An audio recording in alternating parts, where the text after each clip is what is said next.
Welcome to জেপিটি academy. প্রিয় শিক্ষার্থীরা, আজকে আমি তোমাদের পঞ্চম শ্রেণীর তৃতীয় ইউনিট টেস্ট অর্থাৎ 2025-এর তোমাদের গণিতের যে তৃতীয় পর্যায়ক্রম মূল্যায়নের যে প্রশ্ন মডেল স্কুলগুলো রয়েছে তোমাদের রায়মার্টিন প্রশ্ন বিচিত্রার, সেই রায়মার্টিন প্রশ্ন বিচিত্রার প্রশ্নগুলো আমি আজকে সমাধান করব। চলো, 2 নম্বর মডেল স্কুলটা হচ্ছে, দেখো 2 নম্বর মডেল স্কুলের রয়েছে তোমাদের বালুরঘাটা কাদিমপুর হাই স্কুল। তাহলে এর প্রথম প্রশ্ন দেখো, সঠিক উত্তরটি বেছে নিয়ে লেখো যে কোনো 5টি। বলা হচ্ছে কয় দাগের প্রশ্ন, দেখো 5 শতাংশ সমান কত? 5 শতাংশ মানে কত হবে? চলো আমি একটু বুঝিয়ে দিই। 5 শতাংশ অ্যাকচুয়ালি কত হয়? 5 শতাংশ হয়, দেখো আমরা জানি 0.555 যদি লিখি ক্ষেত্রে হবে, সেক্ষেত্রে লিখবে তোমরা এই 5টা বলে দশাংশ, দশমিকের পর প্রথম অঙ্কটা কী হবে? দশাংশ হয়। দশাংশ, এটা হবে দশাংশ। এই দশাংশকে আমরা লিখি কীভাবে? 5/10 হিসেবে লিখি, কেমন? আর শতাংশ যদি হয়, শতাংশ হয় 5/100 হয়। আর 3 নম্বর 5টা হবে গিয়ে দেখো 5/1000, অর্থাৎ এই 5টা হলে কি হয়? সহস্রাংশ হবে, অর্থাৎ 5/1000। ঠিক আছে?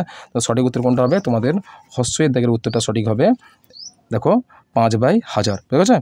ক্ষয় দাগের প্রশ্ন দেখো, প্রদত্ত কোনটি সূক্ষ্মকোণ? আমরা জানি যে 0 থেকে 90-এর আগে, অর্থাৎ 89 ডিগ্রি কোণ পর্যন্ত যে মানটা থাকে, যে মানগুলো থাকে, যে ডিগ্রি কোণগুলো থাকে, সেগুলো কী হয়? সূক্ষ্মকোণ হয়। অর্থাৎ দেখতে পাচ্ছে 80 ডিগ্রি কিন্তু 90-এর কম হচ্ছে, সুতরাং এটা হবে তোমাদের সূক্ষ্মকোণ। আর 90 ডিগ্রি হলে কী হবে? সমকোণ। আর 100 ডিগ্রি হচ্ছে 90 ডিগ্রির পর, অর্থাৎ 180 ডিগ্রির মাঝে যতগুলো কোণ আছে সবগুলো কী হয়? স্থূলকোণ হয়। অর্থাৎ 100 ডিগ্রি কত হচ্ছে? স্থূলকোণ। 180 ডিগ্রি সরলকোণ। 180 ডিগ্রি কত হয়? সরলকোণ। চলো পরের প্রশ্ন থেকে, 4 ডজন সমান কত? আমরা জানি 4 ডজন, 1 ডজন জানি কত বলো তো? 1 ডজন হচ্ছে, আমরা জানি 1 ডজন সমান কত হয়? 1 ডজন সমান কত হয়? 1 ডজন সমান হচ্ছে 12টি। তাহলে এখানে 4 ডজন বলা হচ্ছে, তো 4 ডজন সমান কত হয়? 4 ডজন সমান কত হচ্ছে? 12 গুণিতক 4 সমান কত হবে? 12 × 4 = 48টি। কেমন? তাহলে 1 ডজন যদি 12টি হয়, তাহলে 4 ডজন সমান কত হবে? 48টি হবে। চলো পরের প্রশ্ন দেখি। এখানে 48টা সঠিক উত্তর দেওয়া আছে। চলো পরের প্রশ্ন দেখি আমরা। বলা হচ্ছে ত্রিভুজের 3টি কোণের সমষ্টি কত?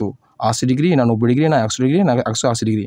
চলো, যে আমরা যদি যে কোনো ত্রিভুজ আমরা অঙ্কন করার চেষ্টা করি, যে কোনো ত্রিভুজ, সমবাহু ত্রিভুজ বা সমদ্বিবাহু ত্রিভুজ, বিষমবাহু ত্রিভুজ বা সমকোণী ত্রিভুজ, যে কোনো ত্রিভুজ যদি, বা স্থূলকোণী ত্রিভুজ, সূক্ষ্মকোণী ত্রিভুজ, যে কোনো ত্রিভুজ যদি অঙ্কন করি, তার যে কোনো ত্রিভুজের কোণ সংখ্যা কতগুলো জানি আমরা? 3টি কোণ হয়। এই 3টি কোণের যোগফল বা সমষ্টি কত হয়? 180 ডিগ্রি হয়। 3টি কোণের যোগফল, যে কোনো ত্রিভুজের 3টি কোণের সমষ্টি বা যোগফল কত হয়? 180 ডিগ্রি হয়। কেমন?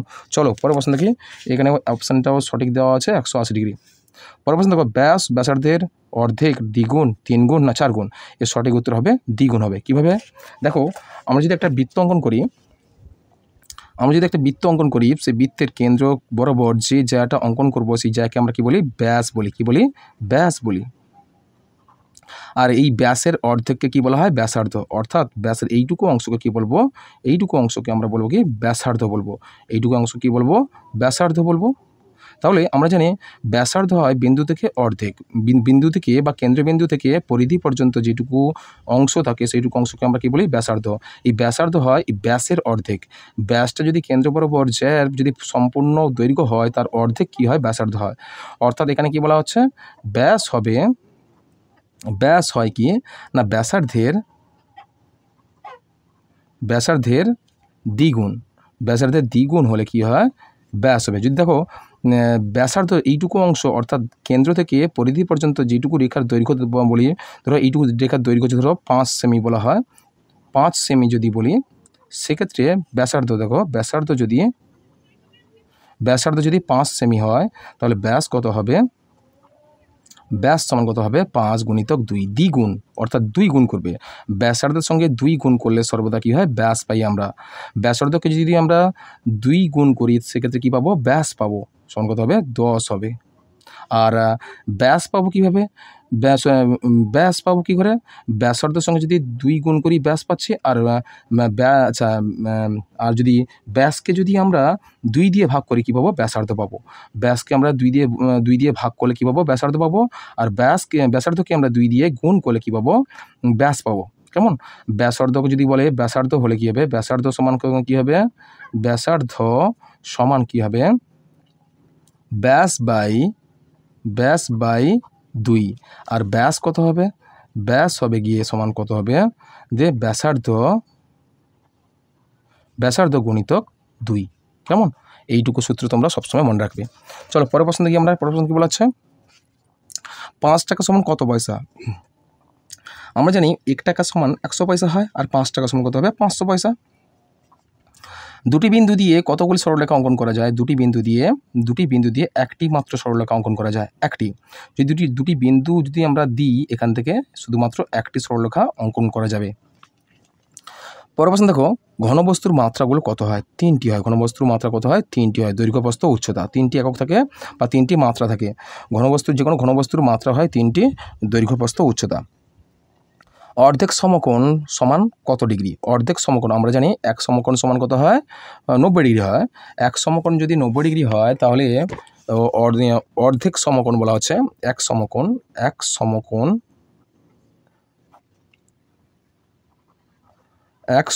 সমান কত হয়, 90 ডিগ্রি হয়, 90 ডিগ্রি। আর অর্ধেক সমকোণ মানে কি হয়, 2 দিয়ে ভাগ করবে। অর্ধেক সমকোণ সমান কত হয়, 90 ডিগ্রি ভাজিতক 2, কত হচ্ছে সমান 45 ডিগ্রি। কত হবে, 45 ডিগ্রি। অপশান নম্বর কোনটা আছে? অপশান নম্বর 8 সঠিক উত্তর হচ্ছে 45 ডিগ্রি। পরের প্রশ্ন দেখো, 8 ভাজিতক 1000 সমান কত? 8 ভাজিতক 1000 সমান কত হচ্ছে?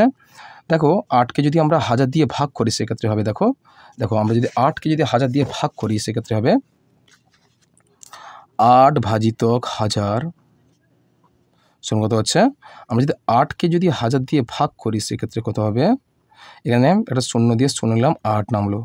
দেখো তারপরে দশমিক দিয়ে আমরা শূন্য নিলাম, 80 হলো। তবু যাবে না, কতগুলো অঙ্ক আছে, 1 2 3 4, ভাজকের ঘরে 4টি অঙ্ক আছে, আর এখানে ভাজ্যের ঘরে 2টি অঙ্ক আছে। সুতরাং আমরা কী করবো, একটা দশমিক দিয়ে একটা শূন্য পেলাম, আর একটা দশমিক শূন্য দিয়ে একটা শূন্য পেলাম, আর একটা শূন্য দিয়ে কত পেলাম, শূন্য পেলাম। কত পেলাম, 1000 8 8000, কত পেলাম, সমান 0.008। 0.008 হচ্ছে তোমাদের সঠিক উত্তর। এখানে অপশান নাম্বার কোনটা হবে তোমাদের সঠিক? 0.008। দেখো এটা হবে তোমাদের সঠিক উত্তর, 0.008। চলো পরের প্রশ্ন দেখি, কোনো বৃত্তাকার মাঠের বৃত্তের উপরে কোনো একটি বিন্দু থেকে মাঠের ধার বরাবর হাঁটতে শুরু করে আবার সেই বিন্দুতে ফিরে আসতে যে দৈর্ঘ্যের পথ অতিক্রম করতে হয়, তা হলো বৃত্তের পরিধি। কোনো বৃত্তের বৃত্তের উপরে কোনো একটি বিন্দু থেকে মাঠের ধার বরাবর হাঁটতে শুরু করে আবার সেই বিন্দুতে ফিরে আসতে যে দৈর্ঘ্যের পথ অতিক্রম করতে হয়, তা হলো বৃত্তের পরিধি।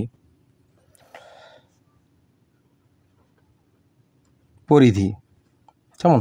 পরের প্রশ্ন দেখি আমরা, এখানে লেখা আছে অলরেডি, অপশান দেওয়া আছে পরিধি। চলো পরের প্রশ্ন দেখি, ত্রিভুজ প্রদত্ত ত্রিভুজ, এই ত্রিভুজটা অঙ্কন করে দেওয়া হয়েছে। ত্রিভুজ চিত্রে কৌণিক বিন্দু কতগুলো হবে? দেখো কৌণিক মানে কোণের বিন্দু, এই বিন্দু দেখো, এই ত্রিভুজের কোণগুলো কটি পাচ্ছি আমরা, কৌণিক বা কোণ পাচ্ছি 3টি কোণ পাচ্ছি, এর বিন্দু কত হলো 3টি পাচ্ছি। অর্থাৎ ত্রিভুজের কৌণিক বিন্দু কটা হয়? 3টি হয়। কেমন? প্রশ্ন কি, তোমরা যদি একটি বিন্দু হও, তবে তোমরা পেয়ার লাইন দাঁড়িয়ে, অর্থাৎ প্রার্থনা লাইনের সারিতে দাঁড়ালে কি তৈরি হবে বুঝে লেখো। তোমরা যদি একটি বিন্দু হও, তবে তোমরা পেয়ার লাইনে দাঁড়ালে কি তৈরি হয় বুঝে লেখো। সমরেখ বিন্দু হয়, না অসমরেখ বিন্দু হয়, না সমবিন্দু সরলরেখা হয়, না বক্ররেখা হয়? এখানে কিন্তু হবে সমরেখ বিন্দু হবে। কি হবে? সমরেখ বিন্দু হবে। পরের প্রশ্ন ছিল, নিচের প্রশ্নগুলির উত্তর দাও। 2 ক, ছোট থেকে বড় সাজাও। এর মধ্যে দেখতে পাচ্ছি ছোট থেকে বড় কী কী সংখ্যা আছে। দেখো দশমিকের আগে কিন্তু যতগুলো অঙ্ক আছে, দেখো 108 আছে, তো 108.003, 106.921, 108.903। দেখো দশমিকের আগের সংখ্যাগুলো যদি ভিন্নধর্মী হয়, সেক্ষেত্রে তার মধ্যে যে সংখ্যাটা বড় হয় কিন্তু সেটা কিন্তু বড় সংখ্যা হয়। দেখতে পাচ্ছি কিন্তু এটা দশমিকের আগে কী কী সংখ্যা পাচ্ছি, 108 পাচ্ছি, 106 পাচ্ছি, 108 পাচ্ছি। এর মধ্যে বড় কোনটা হচ্ছে? দেখতে পাচ্ছি 108 দুটো আছে। সুতরাং এক্ষেত্রে কিন্তু এই দুটো বড় হচ্ছে, তো তখন আমরা বুঝতে পারবো না এর মধ্যে কোনটা বড়। তখন কী করবে, দশমিকের পরের অঙ্কগুলো লক্ষ্য করো। দশমিকের পরের প্রথম অঙ্ক, অর্থাৎ দশাংশের ঘরে যে অঙ্ক থাকবে, যে অঙ্ক বড় হবে, সেই অঙ্কটা বড় হবে। সুতরাং দশমিকের 9 বড় আছে, এখানে দশমিকের 0 আছে। সুতরাং এই সংখ্যাটা কী হবে, সব থেকে বড়, কারণ দশমিকের 9 0 থেকে 9 বড়। সুতরাং এই অঙ্কটা সব থেকে বড়, অর্থাৎ এটা আসবে 1 নম্বর দিয়ে দাও, এটা হবে 2 নম্বর, আর তারপরে এটা সব থেকে ছোটো হচ্ছে, এটা হচ্ছে 3 নম্বর। অর্থাৎ ছোটো থেকে বড় মানে কি, তোমরা কীভাবে করবে, ছোটো থেকে বড় যদি সাজাও, সেক্ষেত্রে কী করবে, এক্ষেত্রে এভাবে করবে। সব থেকে ছোটোটা পেলাম কোনটা? সব থেকে ছোটোটা পেলাম হচ্ছে 106.921, লেস দেন বা অপেক্ষাকৃত কম কোনটা হবে, যে 108.003 লেস দেন বা অপেক্ষাকৃত কম বা বেশি লেস দেন, এর অপেক্ষাকৃত বড় হবে কোনটা হবে, সবথেকে বড়টা জানি আমরা কি 108.903। দেখতে পেলাম এটা হচ্ছে সবথেকে ছোট আর এটা হচ্ছে সবথেকে বড়। কেমন? চলো পরের প্রশ্ন কি বলা আছে দেখি, যে সমান্তরাল সরলরেখার একটা উদাহরণ দাও।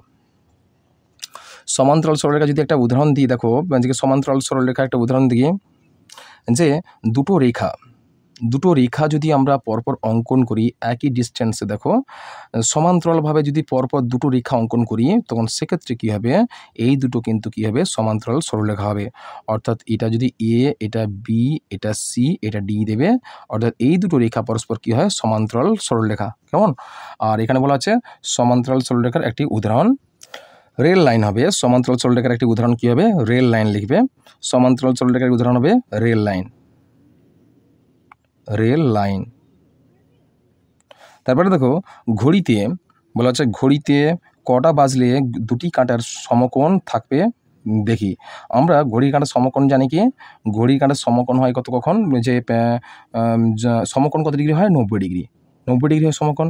তাহলে ঘড়ি যদি আমরা অঙ্কন করি, একটা ঘড়ি যদি অঙ্কন করি, সেক্ষেত্রে আমি একটু খাতা করে দেখাচ্ছি। চলো, যদি আমরা ঘড়ি অঙ্কন করি, সমকোণ কীরকম হয়, এইরকম সমকোণ হয়, এইরকম সমকোণ হয়, এরকম যদি সমকোণ হয়, এক্ষেত্রে লক্ষ্য করো কেন্দ্র দেখো কাঁটা কখন থাকবে, যে এই উপরটার দিকে যদি আমরা একটা মিনিটের কাঁটার দিকে আর 3টের দিকে, এদিকে 3 হয়, এদিকে 12 হয়। আর ঘন্টার কাঁটা যদি 3টের দিকে থাকে, তখন এই কোণটা কখন হয়, কি হয়, এই কোণটা হবে তোমার সমকোণ হয়। সুতরাং কি বলা হচ্ছে, যে কি বলা হচ্ছে এখানে, সমকোণী ত্রিভুজের ঘড়িতে কটা বাজলে দুটি কাঁটা সমকোণে থাকবে, দুটি কাঁটা সমকোণে থাকবে 3টে বাজলে। কি বলবে, যখন 3টে বা 9টা যখন বাজবে, তখন কী হবে, ঘড়ির কাঁটা কিন্তু সমকোণে থাকবে। কি বলা হলো, যে যখন 3টে বাজবে, ঘড়িতে যখন 3টে বা 9টা বাজবে, তখন কী হবে, 3টে বা 9টা বাজে, তখন কী হবে, ঘড়ির দুটো কাঁটা কিন্তু সমকোণে থাকবে। বুঝছো? 3টে বা 9টা, যখন ঘড়িতে 3টে বাজবে বা 9টা বাজবে, তখন কী হবে, তখন ঘড়ির কাঁটা কিন্তু সমকোণে থাকবে। বুঝেছে? চলো পরের প্রশ্ন দেখি আমরা। পরের প্রশ্ন বলা হচ্ছে, যে সমকোণী ত্রিভুজের বৃহত্তম বাহুর নাম কি? সমকোণী ত্রিভুজের, আমরা জানি সমকোণী ত্রিভুজ কেমন হয়। সমকোণী ত্রিভুজটা, যে ত্রিভুজের একটি কোণ সমকোণ অর্থাৎ 90 ডিগ্রি হয়, সেই ত্রিভুজকে আমরা সমকোণী ত্রিভুজ বলা হয়। আর এই সমকোণী ত্রিভুজ, এই কোণ দেখো, এই কোণটা কিন্তু সমকোণ অর্থাৎ 90 ডিগ্রি হয়। কেমন? আর এর বিপরীত বাহু হচ্ছে এই বাহুটা, অর্থাৎ এই বাহুটাকে আমরা কি বলি, অতিভুজ। এটা হচ্ছে সবথেকে বড় বাহু, অতিভুজ। এই বাহুটাকে সবথেকে বড় বলি জানি আমরা। আর নিচেটা কী হচ্ছে, ভূমি। নিচেটা কী হয়, ভূমি হয়। আর এই পুরোটা কী হচ্ছে, লম্বটা কী হচ্ছে, লম্ব হয়। তাহলে লম্ব, ভূমি আর অতিভুজ, লম্ব, ভূমি, অতিভুজ। চলো তাহলে কি জানলাম, সমকোণী ত্রিভুজের বৃহত্তম বাহুর নাম কি হচ্ছে, অতিভুজ। একটি আয়তাকার ঘনবস্তুর উদাহরণ দাও। একটি আয়তাকার ঘনবস্তুর উদাহরণ হচ্ছে, বই বলতে পারো, ইট বলতে পারো। আয়তাকার ঘনবস্তু হবে আয়তাকার ঘনবস্তু, ইট হবে, বাক্স হবে, বই হবে। এগুলো হচ্ছে একটা আয়তাকার ঘনবস্তুর উদাহরণ। চলো পরের প্রশ্ন দেখি আমরা। একটি কি বলা আছে, সমবাহু ত্রিভুজের প্রতিটি কোণের মান কত ডিগ্রি করে হয়? দেখো সমকোণী ত্রিভুজে, দেখো আমরা জানি সমকোণী ত্রিভুজটা কেমন হয় বলো তো। সমকোণী ত্রিভুজের 3টি বাহু সমান, 3টি বাহু সমান হবে। আর 3টি বাহু সমান হলে 3টি কোণও কী হয়, সমান হয়। দেখো এই 3টি কোণের মান কিন্তু সমান হবে। আমরা জানি যে কোনো ত্রিভুজের 3টি কোণের সমষ্টি কত হয়, 180 ডিগ্রি হয়। তাহলে যে কোনো ত্রিভুজের 3টি কোণের সমষ্টি 180 ডিগ্রি হলে, তাহলে এই ত্রিভুজটা কীরকম ত্রিভুজ, সমবাহু ত্রিভুজ। এই 3টি কোণ কী হয়, সমান হয়। এই 3টি কোণ কী হয়, পরস্পর সমান হয়। 3টি সমকোণ অর্থাৎ 3টি সমান কোণ। সুতরাং আমরা কি 3 দিয়ে যদি ভাগ করি, 3 দিয়ে 3 6 18 আর 0 3 0 0, কত পেলাম, 60 পেলাম। তাহলে সমবাহু ত্রিভুজের প্রতিটি কোণের মান কত হবে, 60 ডিগ্রি করে হবে। কত ডিগ্রি করে হবে, 60 ডিগ্রি করে হবে। চলো পরের প্রশ্ন দেখি আমরা। তারপর বলা হচ্ছে, যে সমবাহু ত্রিভুজের প্রতিটি কোণের মান কত হচ্ছে, সমবাহু ত্রিভুজের প্রতিটি কোণের মান হচ্ছে 60 ডিগ্রি। তাহলে পরের প্রশ্ন থেকে আমরা, লোক সংখ্যা বাড়ালে দিন সংখ্যা কমে, এটি ঐকিক নিয়মের কোন সম্পর্ক হলো, ব্যস্ত সম্পর্ক। কি সম্পর্ক হলো, ব্যস্ত সম্পর্ক। কী সম্পর্ক? ব্যস্ত সম্পর্ক হলো। তাহলে লোক সংখ্যা বাড়লে দিন সংখ্যা যদি কমে, এটি একটি ঐকিক নিয়মের কোন নিয়ম হচ্ছে? ব্যস্ত নিয়ম। আর যদি সমান যদি বাড়লে বাড়ে বা কমলে কমে, সেক্ষেত্রে কী হবে? সরল সম্পর্ক হবে। চলো পরের প্রশ্ন দেখি আমরা যে গ্লাস কোন ধরনের ঘনবস্তু? গ্লাস হলো দেখো এটি হচ্ছে দেখো চুম্বকাকৃতি গ্লাস। যদি আমরা যেটাকে যদি গ্লাস অঙ্কন করি, দেখো গ্লাস অঙ্কন করি, সেক্ষেত্রে কিন্তু কী ধরনের ঘনবস্তু হবে? চোঙ হবে। কী হবে? চোঙ আকৃতি বা চুঙ্গাকৃতি হবে।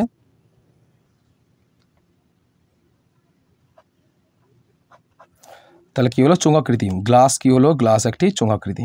গ্লাস কী হচ্ছে? চোঙাকৃতি। কেমন? চলো পরের প্রশ্ন কী আছে দেখে নিই আমরা। পরের প্রশ্ন দেখে নিই। তাহলে হয়ে গেছে গ্লাস কোন ধরনের ঘনবস্তুর উদাহরণ হচ্ছে? এটা হচ্ছে চুঙ্গাকৃতি ঘনবস্তু। কেমন? শূন্যস্থান পূরণ করো। চলো দেখি আমরা। ড্যাশ পয়সা সমান 6 টাকা 69 পয়সা। তাহলে এখানে বলা 6 টাকা মানে কত জানি আমরা? 600 পয়সা। আর এখানে 69 পয়সা আছে। মোট কত হবে? 669। কত হবে? 669 পয়সা। 669 পয়সা হলে কী হবে? 6 টাকা 69 পয়সা। কেমন? পরের প্রশ্ন দেখো, ক্ষয় থেকে প্রশ্ন দেখো, ছবির মাধ্যমে তথ্যগুলিকে প্রকাশ করার পদ্ধতি কী হবে? চিত্রলেখ বলা হয়। দেখো ছবির মাধ্যমে তথ্যগুলিকে প্রকাশ করার পদ্ধতি কী বলা? চিত্রলেখ বলে। প্রশ্ন দেখো, গোলকের একটি ড্যাশ তল, গোলকের একটি মাত্র তল হয় কী তল? বক্রতল হয়।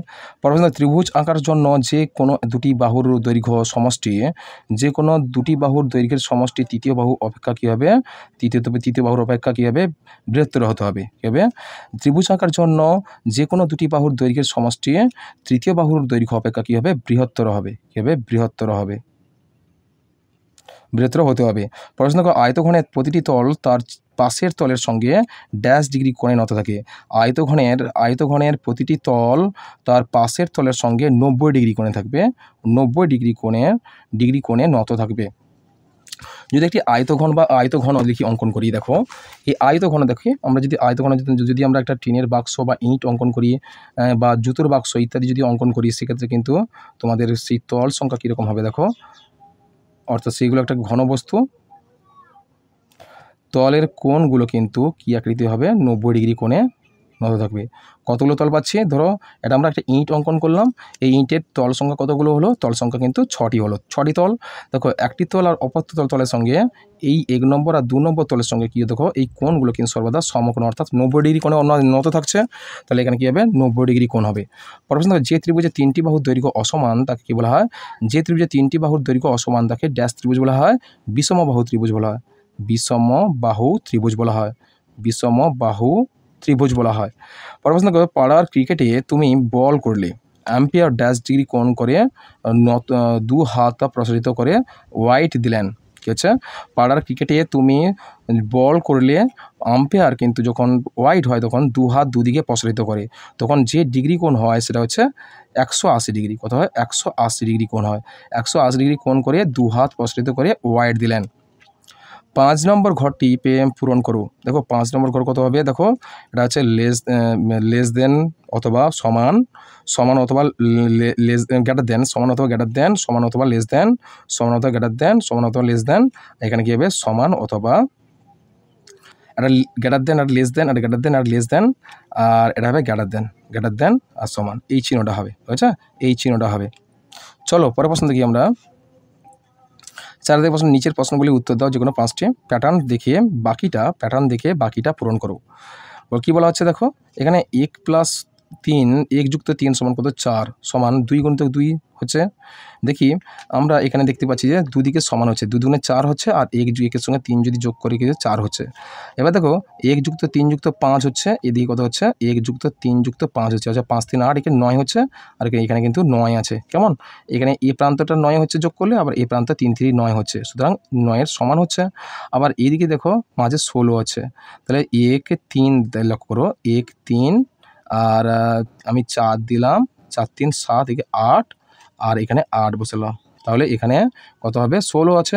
এখানে কোন দুটো সংখ্যার গুণফল 16 হবে? 4 4 16 হতে পারে, আবার 8 দুগুণে 16 হতে পারে। তাহলে কত হবে? 8 দুগুণে 16 করতে পারি, বা 4 4 16 করতে পারি। কেমন? 4 গুণিতক 4 করতে পারি, বা 8 গুণিতক 2 করতে পারি। 16 সমান হবে, তাই না? চলো পরের প্রশ্ন দেখি আমরা, যে ঘনবস্তু কাকে বলে। তাহলে ঘনবস্তুর সংজ্ঞা তোমরা দেবে বা কাকে বলে, যে সব বস্তু কিছুটা জায়গা দখল করে থাকে তাদের ঘনবস্তু বলে। কেমন? আর ঘনবস্তুর উদাহরণ হিসেবে তোমরা অর্ধগোলক, তারপর প্রশ্ন বলা আছে যে একটি অর্ধগোলকের উদাহরণ দাও। যদি বলা হয় যে একটি অর্ধগোলকের উদাহরণ দাও, সেক্ষেত্রে কিন্তু তোমরা কি বলবে, অর্ধগোলকের উদাহরণ, অর্ধগোলকের যদি উদাহরণ বলে, সেক্ষেত্রে তোমরা দেবে যে বাটি বলতে পারো। বাটি, তোমরা যে বাটিতে তরকারি খাও সেই বাটি বলতে পারো। আর কি হবে, এমন কিছু উদাহরণ কিন্তু তোমরা খুঁজে বের করে লেখো। কেমন? চলো পরের প্রশ্ন দেখি। পরের প্রশ্ন বলা হচ্ছে, দেখো গয়ের দাগের প্রশ্ন বলা হচ্ছে যে সমাধান করো। বলা আছে 1200 1200 গুণিতক 5 গুণিতক 75/20। যদি আমরা এর সমাধানটা করি এভাবে, দেখো আমরা প্রথমে বলা হচ্ছে 1200 গুণিতক 5 গুণিতক 75 কত হচ্ছে 20 গুণিতক 15। আমরা 15 5 75, 15 5 75 জানি। আবার 20 একটা শূন্য কাটো, এর একটা শূন্য কাটো, আর 2 6 12 2 0 0, 20 কেটে গেল, নিচে কিছু নেই।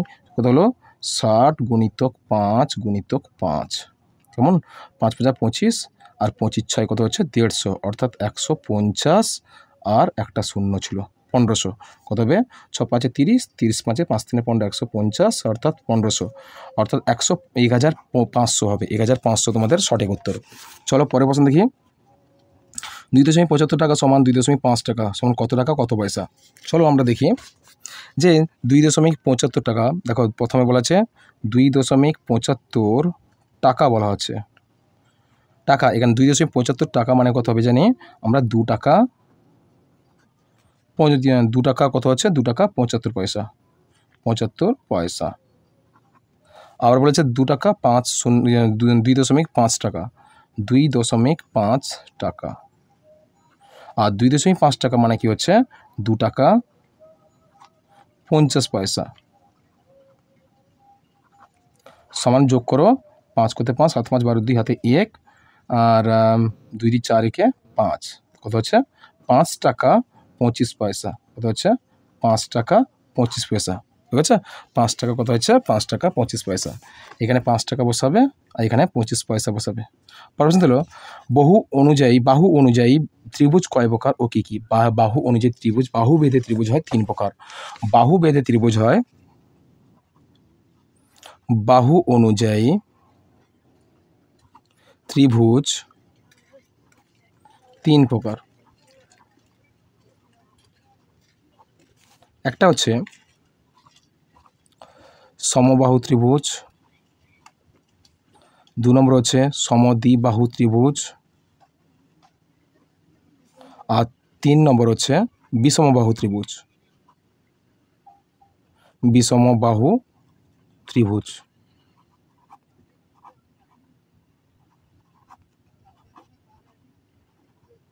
তাহলে কি বললাম, তাহলে বাহু বেধে কত ত্রিভুজ ক প্রকার হয়? 3 প্রকার হয়। সমবাহু ত্রিভুজ, সমদ্বিবাহু ত্রিভুজ আর বিষমবাহু ত্রিভুজ। আমি সংজ্ঞাগুলো বলে রাখি। যে ত্রিভুজের 3টি বাহু সমান, সমবাহু ত্রিভুজ হলে 3টি বাহু সমান হবে, সমদ্বিবাহু ত্রিভুজ হলে ত্রিভুজের 2টি বাহু সমান হবে, আর বিষমবাহু ত্রিভুজ হলে কি ত্রিভুজের 3টি বাহু অসমান হবে। ঠিক আছে? চলো পরের প্রশ্ন দেখি আমরা। স্কেলের সাহায্যে 6.5 সেন্টিমিটার দৈর্ঘ্যের রেখাংশ অঙ্কন করো ও রেখাংশটির নাম দাও। স্কেল দিয়ে তোমরা কি কিন্তু 6.5, স্কেল দিয়ে তোমরা 6.5, একটা 6.5 বলা হচ্ছে সেন্টিমিটার, সেমি বা সেন্টিমিটার, আর নামকরণ করে দেবে AB। কেমন? এইভাবে একটা জ্যামিতিক চিত্র অঙ্কন করে দেবে, অর্থাৎ 6.5 সেমি দৈর্ঘ্যের একটা সরলরেখাংশ অঙ্কন করে দেবে। তারপর প্রশ্ন দিয়েছে, দেখো অথবা দিয়েছে 2 সেমি ব্যাসার্ধের একটি বৃত্ত অঙ্কন করো। 2 সেমি ব্যাসার্ধ একটা ব্যাসার্ধের মাপ নিয়ে নেবে, 2 সেমি স্কেল দিয়ে টেনে নেবে। এবার 2 সেমি মনে করো এটা 2 সেমি এই দৈর্ঘ্য পেন্সিল কম্পাস নিয়ে তোমরা সেই দিয়ে কেন্দ্র থেকে রাউন্ড করে দেবে।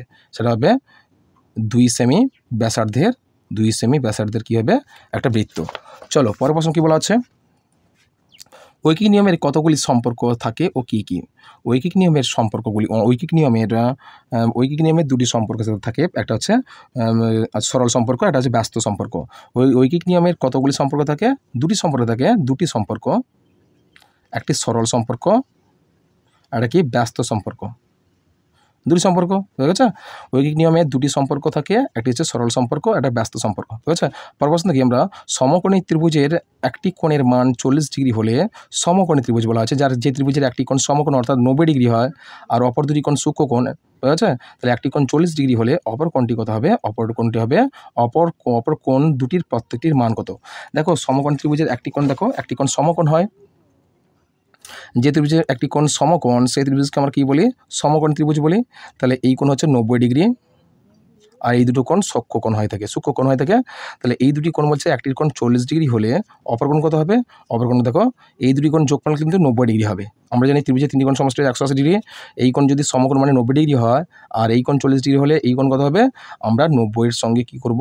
40 যোগ করব। যোগ করলে কত হবে? 9 4 13 130 ডিগ্রি হবে। আর আমরা জানি ত্রিভুজের তিনটি কোণ সমষ্টি 180 ডিগ্রি। 180 ডিগ্রি থেকে আমরা কত বাদ দেবো? 130 বাদ দেবো। 30 বাদ দিলে কত হচ্ছে? তোমাদের 50 হচ্ছে। তাহলে অপর কোণ কত হচ্ছে? 50 ডিগ্রি। তাহলে বলা আছে অপর দুটি কোণ কত হবে? অপর দুটি কোণ কত হবে? অপর দুটি কোণ সমান কত হবে? যে একটা 90 ডিগ্রি হবে আর একটা হবে 50 ডিগ্রি হবে। বুঝছো?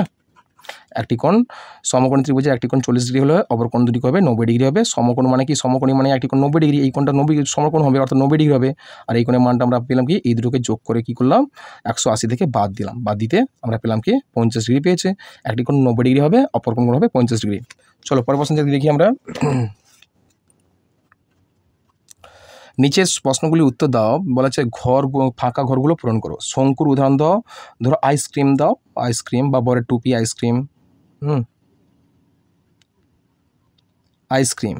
আইসক্রিমের তল সংখ্যা কত হলো? দুটো তল হয়, দুটি তল। আর শীর্ষ বিন্দু কত হলো? শীর্ষ বিন্দু সংখ্যা কত হবে? একটি। আর তলের ধরন কী আছে? একটি হবে সমতল, আর একটি বক্রতল। বুঝেছে? রামও গরুর গাড়ি চেপে 84 মিনিটে 28 কিমি পথ যায়, তার গরুর গাড়ি চেপে 20 মিনিট যেতে কত ঘন্টা সময় লাগবে? তাহলে রামও গরুর গাড়ি চেপে আর 84 মিনিটে 28 কিমি পথ যায়, তার গরুর গাড়ি চেপে 20 কিমি যেতে কত ঘন্টা সময় লাগবে? তাহলে চলো আমরা ঐকিক নিয়মে সমাধান করব। এই প্রশ্নটা কিন্তু আমরা ঐকিক নিয়মে সমাধান করব। প্রথমে ছিল কি? প্রথমে 28 কিমি, দুটো কিমি আছে, সুতরাং কী হবে? 28 কিমি যেতে 28 কিমি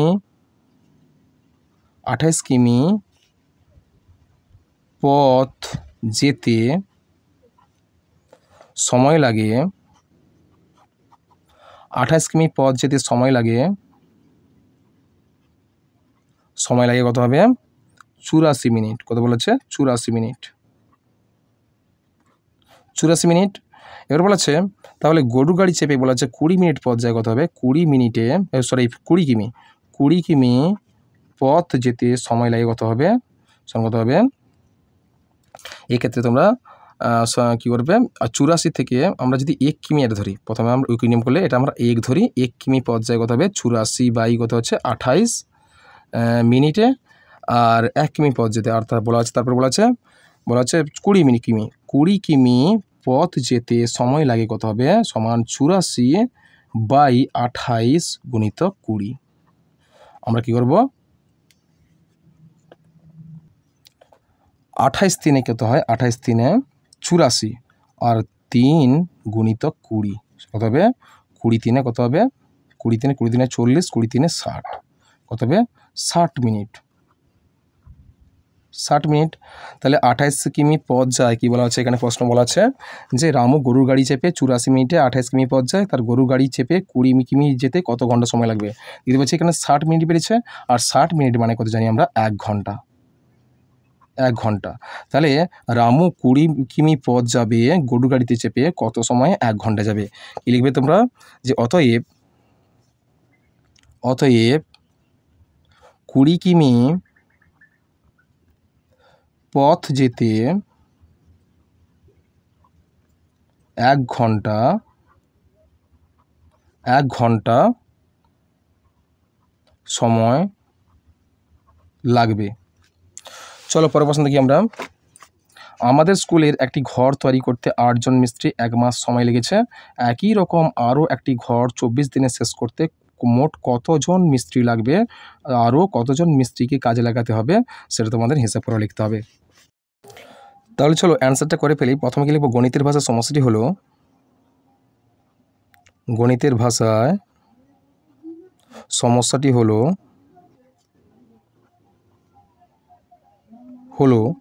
প্রথমে দেওয়া আছে, প্রথমে কিন্তু দিন সংখ্যা বা মাস সময় বের করব।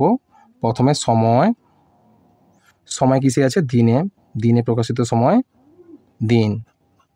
তারপর বলা আছে গিয়ে তোমার মিস্ত্রি সংখ্যা কিসে আছে? জন এককে আছে। এবার আমরা যদি করি, দেখো তাহলে প্রথমে বলা আছে 1 মাস মানে কত জানি? 1 মাস সমান কত হচ্ছে? 30 দিন। কত হচ্ছে? 30 দিন। 1 মাস সমান 30 দিন। 30 দিন হচ্ছে। আর তারপরে বলা হচ্ছে 30 দিনে কতজন মিস্ত্রি কাজ করবে? 8 জন মিস্ত্রি। তাই বলা হচ্ছে 24 দিনে কতজন মিস্ত্রি কাজ করবে? 24 দিনে কতজন মিস্ত্রি কাজ করবে? জিজ্ঞাসা চিহ্ন দিলাম। এবার আমরা সম্পর্ক স্থাপন করি। দেখতে পাচ্ছি কিন্তু যে সময় যদি বাড়ে কিন্তু সময়ের সঙ্গে সময় যদি বাড়ে কিন্তু মিস্ত্রির সংখ্যা কমবে। কোনো একটা কাজে যদি সময় বাড়াই, ধরো আমাদের পাকা বাড়িতে যদি কাজ করছে, মিস্ত্রির সংখ্যা যদি বাড়াই তাহলে নিশ্চয়ই সময় কমবে। কী সম্পর্ক হচ্ছে? ব্যস্ত সম্পর্ক। তাহলে অতএব সময়ের সঙ্গে সময় বা দিন সংখ্যার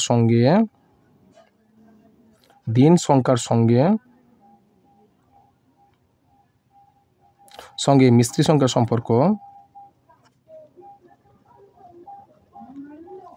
সম্পর্ক ব্যস্ত। তাহলে অতএব আমরা কি করব? অতএব লেখো ব্যস্ত যদি হয় তাহলে কি হবে?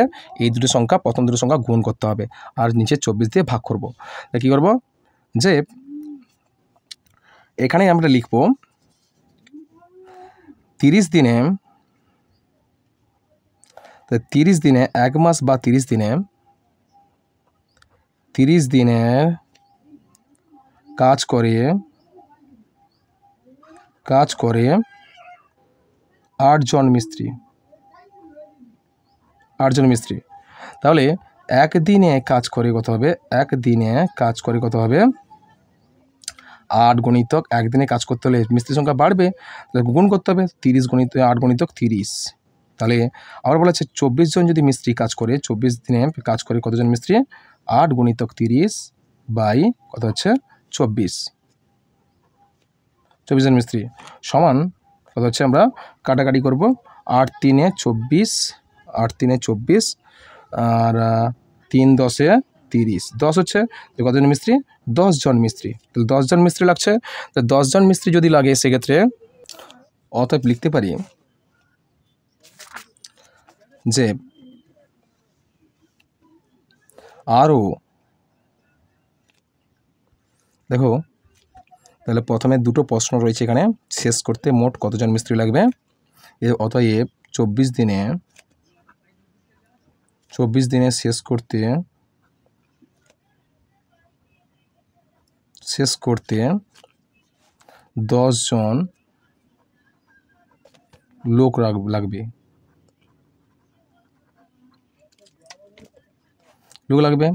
আবার বলা হচ্ছে পরের প্রশ্ন রয়েছে যে আরও কতজন মিস্ত্রি লাগবে? অলরেডি পূর্বে থেকে আমাদের রয়েছে 8 জন মিস্ত্রি। তাহলে 24 দিনের মধ্যে কাজ করতে হলে মোট 10 জন লাগবে। অলরেডি তো আমাদের 8 জন রয়েছে, তাহলে আর কতজন লাগবে? তাহলে আমরা 10 থেকে যদি 8 বাদ দিই সেক্ষেত্রে কিন্তু আমাদের যে উত্তর বেরোবে সেটা হবে আর ততজন মিস্ত্রি লাগবে, অর্থাৎ 2 জন মিস্ত্রি লাগবে। অতএব আরও 10 বিযুক্ত 8 সমান 2 জন। 10 বিযুক্ত 8 সমান কত হচ্ছে? সমান 2 জন মিস্ত্রি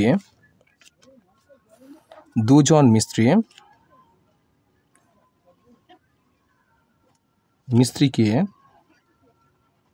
কাজে লাগাতে হবে। বুঝেছে? চলো পরের প্রশ্ন দেখি আমরা। বলেছে 15 জন লোক অথবা শেষ, তাহলে দেখো গাই দেখেন 15 জন লোক 20 দিনে 1200 টাকা আয় করেন, তাহলে 75 জন লোক 5 দিনে কত টাকা আয় করতে পারবে? কি বলা হলো? এটা হচ্ছে তৈরাসিকে নিয়ে আমরা এই অঙ্কটা আমরা গণিত সমাধান করব।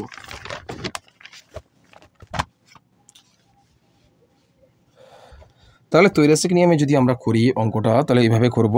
তাহলে 15 জন লোক, এখানে গণিতের ভাষায় সমস্যাটি হলো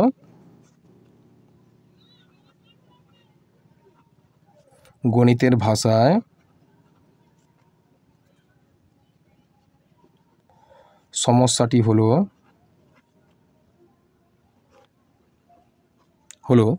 দেখো এখানে কি চাইছে? টাকা বা মূল্যের পরিমাণ চাইছে। বলা যায় 15 জন লোক সংখ্যা বা দিন সংখ্যা, টাকা বা টাকা আয় করেন। আয় অর্থাৎ দেখো প্রথম লোক সংখ্যা লেখো, লোক সংখ্যা একক হবে জন। তাহলে বলা আছে দিন সংখ্যা বা সময় কি হবে? দিন হবে, দিন সংখ্যা। তাহলে বলা আছে মূল্য বা আয় কিসে আছে? টাকায় আছে, টাকা।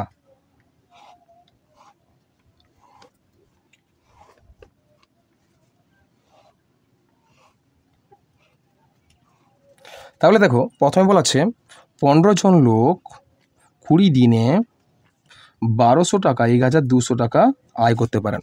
তারপর আছে 75 জন লোক 5 দিনে কত টাকা আয় করতে পারবে? তাহলে এই ক্ষেত্রে আমরা কি গণিত করব? তৈরাসিক নিয়মে আমরা সমাধান করব। তাহলে প্রথমে লিখবে কি যে লোক সংখ্যা, অতএব লোক সংখ্যা স্থির রাখো, সময়ের সঙ্গে আয়ের সম্পর্ক স্থাপন করো, উপার্জন বা আয় করো। তাহলে এক্ষেত্রে কি বলবে? লোক সংখ্যা স্থির রেখে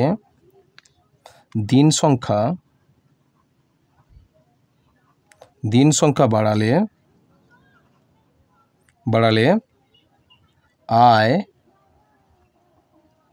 আয় বাড়বে।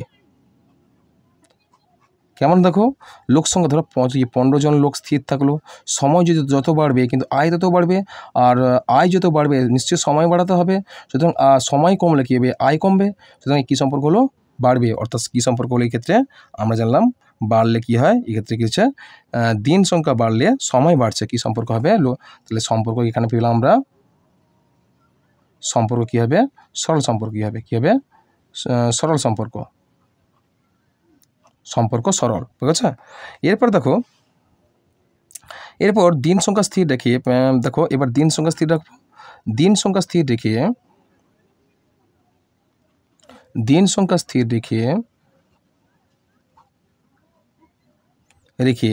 লোক সংখ্যা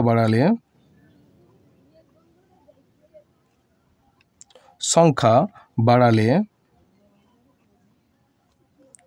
আয় কিন্তু এই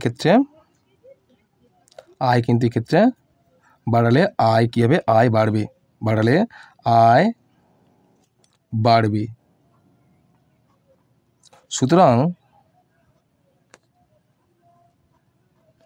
এক্ষেত্রে সম্পর্ক কি পেলাম আমরা? সম্পর্ক সেক্ষেত্রে সরল পেলাম।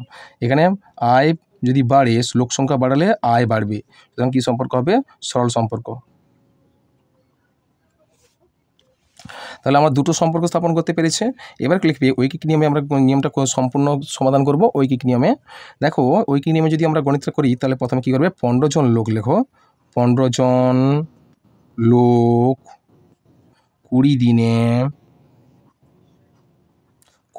আয়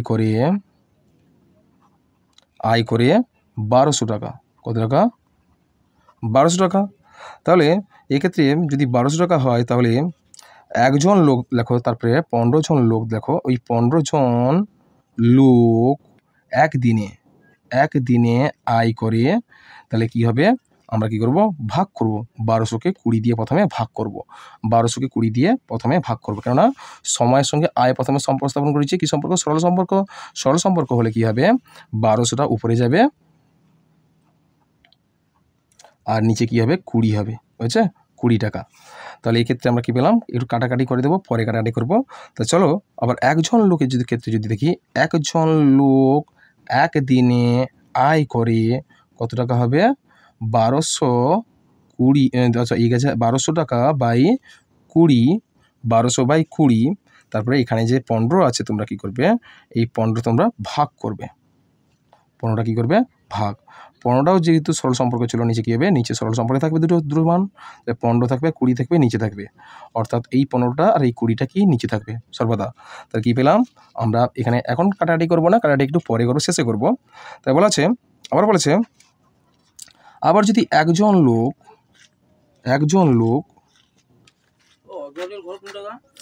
তাহলে একজন লোক 5 দিনে বলা হচ্ছে, এখানে 5 দিন বলা হচ্ছে, 5 দিনে তাহলে আয় করবে কত টাকা।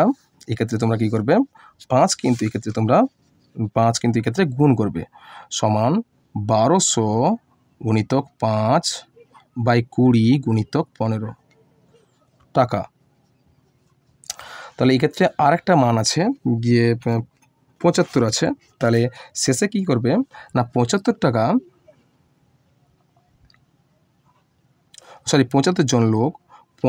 জন লোক 5 দিনে কত টাকা আয় করবে। এক্ষেত্রে 1200 উপরে লিখেছিলাম, 1200 গুণিতক 5 বাই লিখেছিলাম 20 গুণিতক 15, আর 75টা উপরে গুণ করে দেবে। কেমন? এক্ষেত্রে আমরা যদি কাটাকাটি করি, দেখো আমরা কাটাকাটি করলে 15 5 3 15 পাচ্ছি, 5 3 15, আর 20 আছে নিচে, সুতরাং কী পাবো, এটা একটা শূন্য কাটবো, এটা একটা শূন্য কাটবো, 2 6 12 60 পাচ্ছি, 2 0 0, বুঝেছে। এবার নিচে 3 আছে, তাহলে আমরা কী করবো, 3 2 6 1 15, 3 5 15, কেমন, 3 5 15। তাহলে এখানে কী পেলাম, এখানে 3টা আমরা অলরেডি কী করেছি, 3 দিয়ে কেটেছি, 3 ছিল 3 কেটেছি, আর 75 কেটেছি, 3 2 6 দিয়ে 15, 3 5 15, কত পেলাম, 25 পেলাম। কী পেলাম আমরা, 60 পেলাম গুণিতক 25 পেলাম, 60 গুণিতক 25, 25 6 জানি কত হবে, 25 6 150, আর একটা শূন্য ছিল, অর্থাৎ 1500। তাই 1500 টাকা আয় করবে, 1500 টাকা আয় করবে। তাহলে 75 জন লোক 5 দিনে আয় করেন কত হচ্ছে, 1500 টাকা। কত টাকা, 1500 টাকা, বুঝছে। তা চলো পরের প্রশ্নটা দেখি আমরা। পরের প্রশ্ন দেখি, যে পরের প্রশ্ন বলা হচ্ছে, অথবা দেওয়া আছে, দেখো 14টা পাম্প মেশিন 20 দিনে 28 লিটার জল তুলতে পারে, 20টি পাম্প মেশিন 125 দিনে কত লিটার জল তুলবে, বুঝছে। কি বলা হলো, 20টি পাম্প মেশিনে 125 দিনে কত লিটার জল তুলতে পারবে। তাহলে এটা আমরা ত্রৈরাসিক নিয়মে বা ত্রৈরাসিক কিন্তু ঐকিক নিয়মে আমরা সমাধান করব। প্রথমে লিখবে, গণিতের ভাষা সমস্যাটি হলো,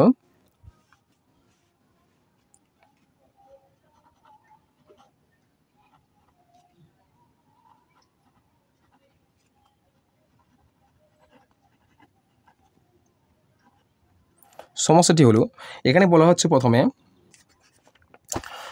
যেহেতু বলা হয়েছে পাম্প বেসিনের সংখ্যা, দিন সংখ্যা, সময় বলা হচ্ছে, আর লিটারের জলের পরিমাণ বলা হচ্ছে, আর এখানে মানটা বের করতে হবে, জলের পরিমাণ কত লিটার জল তুলব। তাহলে প্রথমে কি করব, প্রথমে মানটা কিন্তু মেশিনের সংখ্যা, মেশিন বা এটা পাম্প মেশিন বলবে, পাম্প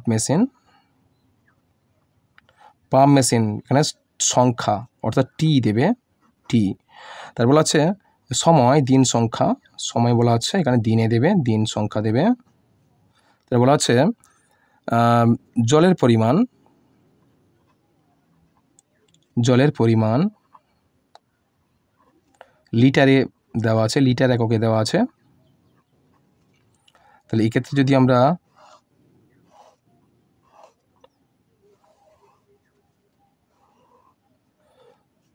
টেবিল করি, কীভাবে পাবো, প্রথমে দেওয়া আছে 14টা পাম্প 200 দিনে 28,000 লিটার জল তুলতে পারে। তারপরে 20টি পাম্প, তাহলে 125 দিনে কত লিটার জল তুলবে। তাহলে এবার আমরা লেখো প্রথমে পাম্প মেশিনের সংখ্যা স্থির রেখে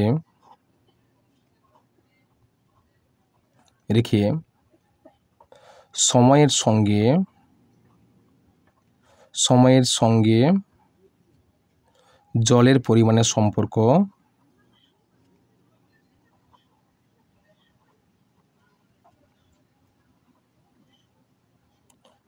কী হবে? দেখো, পাম্প মেশিনের সংখ্যা যদি স্থির দেখি, ধরো 14টি পাম্প 200 দিনে 28,000 লিটার জল তুলতে পারে। আর যদি দিন সংখ্যা বাড়িয়ে দিই তাহলে জলের পরিমাণটা বাড়বে। সুতরাং কী সম্পর্ক হবে? সরল সম্পর্ক। অর্থাৎ বাড়লে বাড়ছে, কী সম্পর্ক হচ্ছে? সরল সম্পর্ক হচ্ছে। আবার বলা হচ্ছে,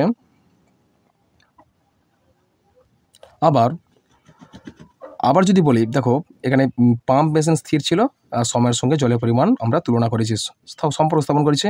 আবার যদি সময়কে যদি আমরা স্থির রাখি তাহলে কী হবে? সময় স্থির রেখে সময় বা দিন সংখ্যা স্থির রেখে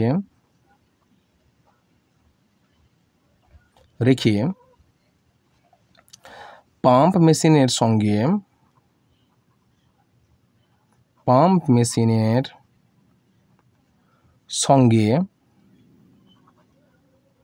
সঙ্গে জলের পরিমাণের সম্পর্ক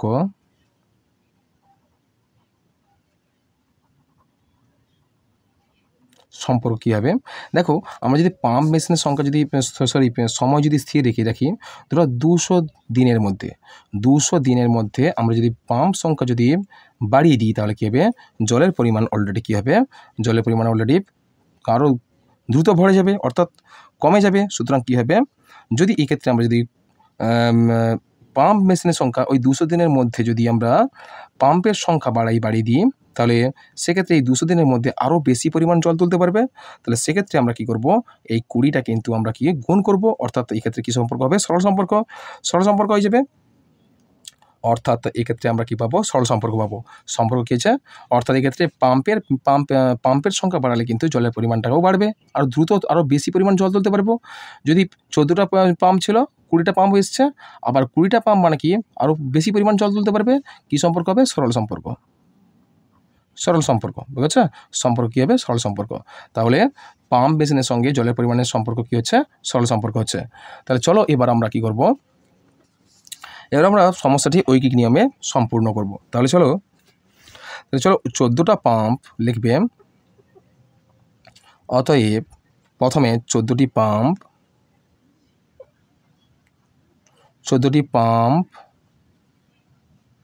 পাম্প মেশিন 200 দিনে জল তুলতে পারে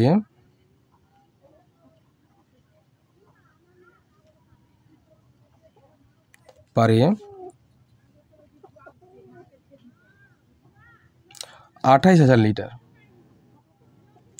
তাহলে বলা হচ্ছে, তাহলে ওই 14টি পাম্প মেশিন ওই একদিনে যদি জল তোলে তাহলে কত তুলবে? তাহলে যেহেতু সরল সম্পর্ক ছিল সুতরাং এর সঙ্গে এই 200টা কী হবে? ভাগ হবে। অর্থাৎ সরল সম্পর্ক যদি থাকছে এই 200টা কী হবে? এর সঙ্গে কী হবে? ভাগ হবে। সরল সম্পর্ক থাকলে কী হবে? এর সঙ্গে এটা ভাগ হবে। আর যদি ব্যস্ত সম্পর্ক হলে কী হবে? এর সঙ্গে এটা গুণ হবে। ঠিক আছে? তাহলে কী হচ্ছে তোমাদের? যেহেতু সরল সম্পর্ক আছে কী করবে? 28,000 লিটারের সঙ্গে আমরা কত ভাগ করব? 200 দিয়ে ভাগ করব। আচ্ছা, বেশ। তাহলে বলা হচ্ছে, তারপরে একটি পাম্প যদি হয়, একটি পাম্প মেশিন একদিনে জল তুলতে কত সময় লাগবে? আমি একটু এদিকে সরিয়ে নিয়ে আসছি। তাহলে 28,000 লিটার বাই 200, এটাও যদি যেহেতু সরল সম্পর্ক আছে সুতরাং কী করবে? এটা আছে 14 দিয়ে তোমরা আবার ভাগ করবে। 200 গুণিতক 14, কেমন? তারপর বলা আছে, আবার দেখো, আবার যদি বলা আছে একটি পাম্প মেশিন একদিনে কত হবে? 28,000 বাই 20 গুণিতক 14 আমরা ভাগ করেছি। তারপর বলা আছে, আবার লেখো, আবার একটি পাম্প মেশিন, লেখো একটি পাম্প মেশিন 125 দিনে, তাহলে কত হবে? এক্ষেত্রে 125 তোমরা গুণ করবে। 28,000-এর সঙ্গে তোমরা কী করবে? 125 কিন্তু গুণ করে নিচে কী করবে 20 দিয়ে কী করবে ভাগ করবে, 20 দিয়ে কী করবে 20 গুণিতক কত হচ্ছে 20 গুণিতক আচ্ছা 14 হচ্ছে। বাকি আরেকটা আছে 20টি পাম্প। যদি 20টি পাম্প যদি হয় সেক্ষেত্রে লেখো তাহলে 20টি যদি পাম্প মেশিন ওই 125 দিনে জল তুলতে পারে কী হবে সমান 28,000 লিটার গুণিতক 125, তারপরে আর পাশে 20 আছে, যেহেতু 20টা গুণ করবে, 20টাকে যেহেতু সরল সম্পর্কে ছিল গুণ করবে, কেমন। তারপরে বলা হচ্ছে নিচে 20 দিয়ে দেবে, নিচে 14 দিয়ে দেবে, বুঝেছে। তাহলে আমরা কী করব 14 দুগুণে 28, 0 তিনটে শূন্য বসে দাও। তাহলে 20 আছে, তো 20 এই 20 আর এই 20 কত আছে নিচে 20 আছে, নিচে 20 পেয়েছিলাম এদিকে,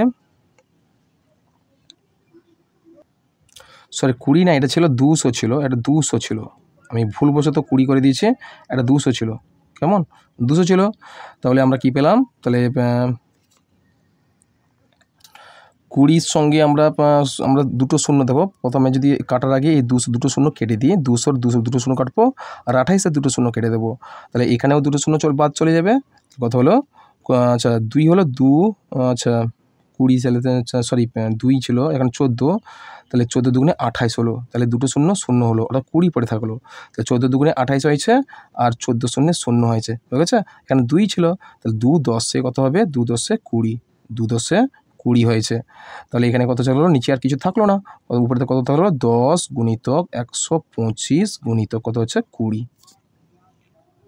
এবার আমরা তিনটের সংখ্যা আমরা গুণ করব। তাহলে এখানে একটু কাটাকাটি একটু মিস্টেক হয়ে গেলো, আমি বুঝতে পেরেছো আশা করি।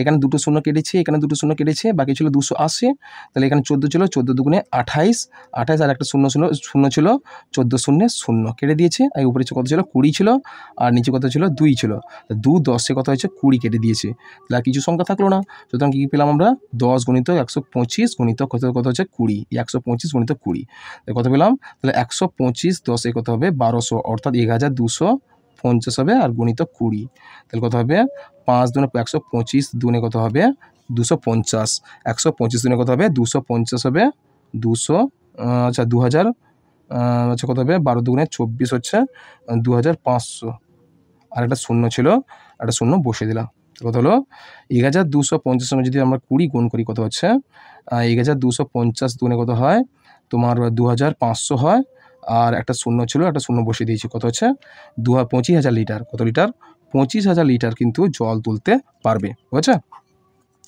তাহলে এটা হচ্ছে তোমাদের সঠিক উত্তর। চলো পরের প্রশ্ন কী আছে দেখে নিই আমরা। পরের প্রশ্ন বলা হচ্ছে,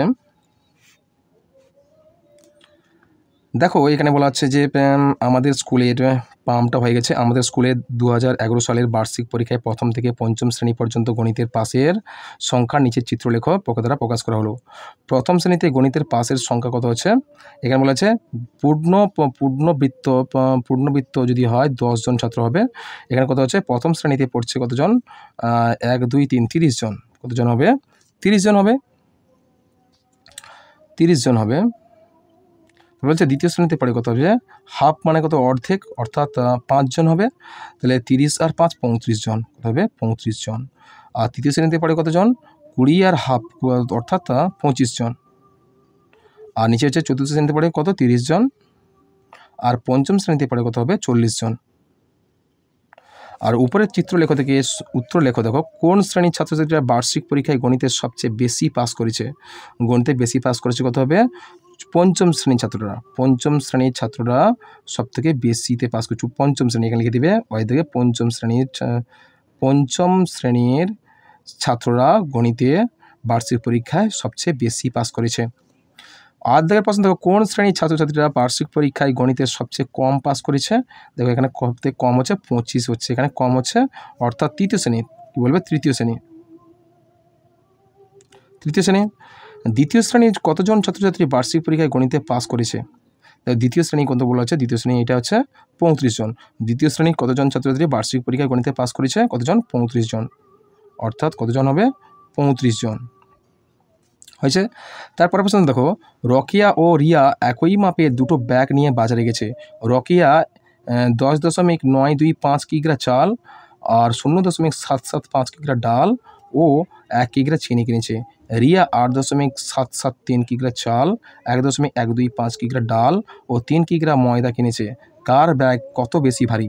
তা চলো আমরা এই গণিতটা প্রথমে রিয়ার কত কী কী জিনিস কিনেছে সবগুলো যোগ করবো আলাদাভাবে, আর রকেয়া কত কী কী জিনিস কিনেছে সেগুলো আলাদা আলাদাভাবে যোগ করবো। যোগ করে কার কত বেশি সেখান থেকে যদি আমরা বাদ দিই, কে কত বেশি পরিমাণ জিনিস কিনেছে সেটা আমরা বের করতে পারবো। তাহলে প্রথমে কি বলা আছে? প্রথমে রিয়া বলা হচ্ছে। প্রথমে রকেয়া বলা হচ্ছে। এখানে বলেছে 5-এর রকেয়া প্রথমে কী কী জিনিস কিনেছে? রকেয়ার ব্যাগে কি ছিল? প্রথমে চাল কত ছিল? চাল ছিল 10.925 কিগ্রা। তারপর হচ্ছে ডাল কত ছিল? ডাল ছিল কত হবে? 0.775 কিগ্রা। আর চিনি কিনেছে কত হবে? চিনি কিনেছে 1 কিগ্রা, মানে 1.00 বসে দাও কিগ্রা। বেশ, এটা আমরা যোগ করব তিনটে। রকেয়া মোট কিনেছে, মোট জিনিসের ওজন কত হবে? 5 10 হাতে 1, 7 8 9 একে 10 0 হাতে 1, 9 7 কত হচ্ছে? 16, আর এই কত হবে? 17 7 হাতে 1, 10 1 11 একে 12 কেজি 700 কিগ্রা বা 12.700 কিগ্রা কি কিনেছে? রকেয়া কিনেছে। এরপর আমরা দেখব রিয়ার ক্ষেত্রে রিয়া কি কিনেছে দেখি আমরা। রিয়া কিনেছে চাল কিনেছে কত হবে? চাল কিনেছে কত হবে? 8.773 কিগ্রা। আর ডাল কিনেছে কত? ডাল কিনেছে 1.125 কিগ্রা। আর ময়দা কিনেছে কত হবে? ময়দা কিনেছে কত? 3 কিগ্রা, 3.00 কিগ্রা। তাহলে এই ক্ষেত্রে আমরা কি মোট জিনিসের ওজন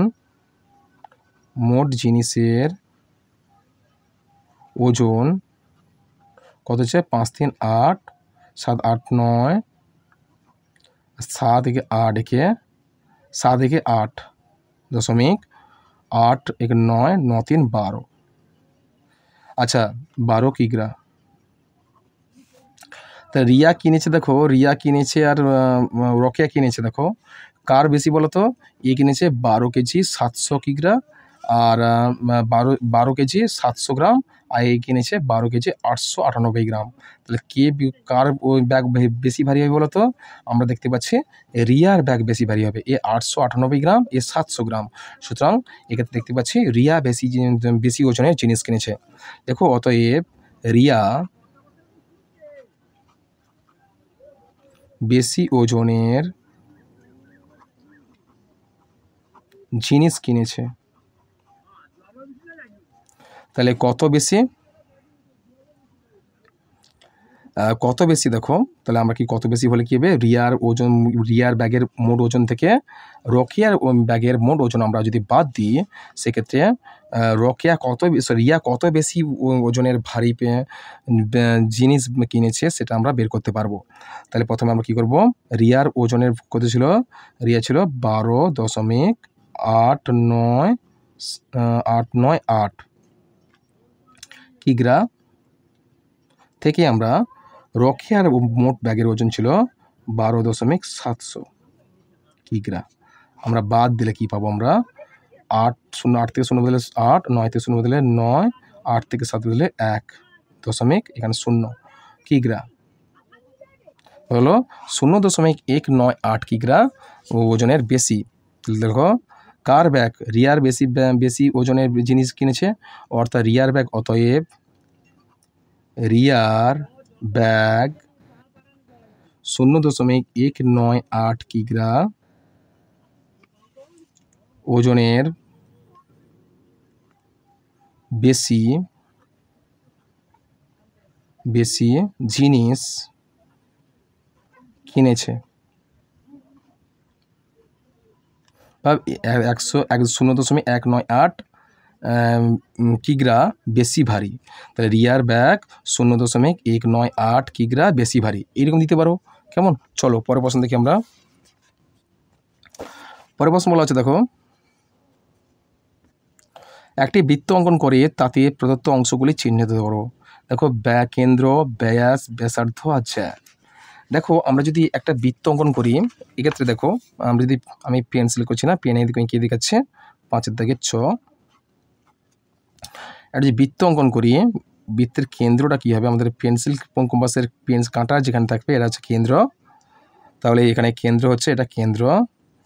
তারপরে কেন্দ্র বরাবর যে অঙ্কন করা হবে সেটাকে বলা হবে ব্যাস বলা হবে। ব্যাস বলা হবে। আমি এই কেন্দ্রকে ও দিলাম আর ব্যাস দিলাম এ বি। আর ব্যাসার্ধ কিন্তু কোনটা হবে? যে একটা সাধারণ যে আমি একটা অঙ্কন করলাম, তাহলে এখানে কী করবো? সি আর ডি। কী দেবো? তাহলে কেন্দ্র কী হবে? কেন্দ্র ও হবে। আর ব্যাস কী হবে? কয়ের দাগের এটা ছিল ক। আর ব্যাস কী হবে? খ। ব্যাস হবে কোনটা হবে? এ বি ব্যাস। আর ব্যাসার্ধ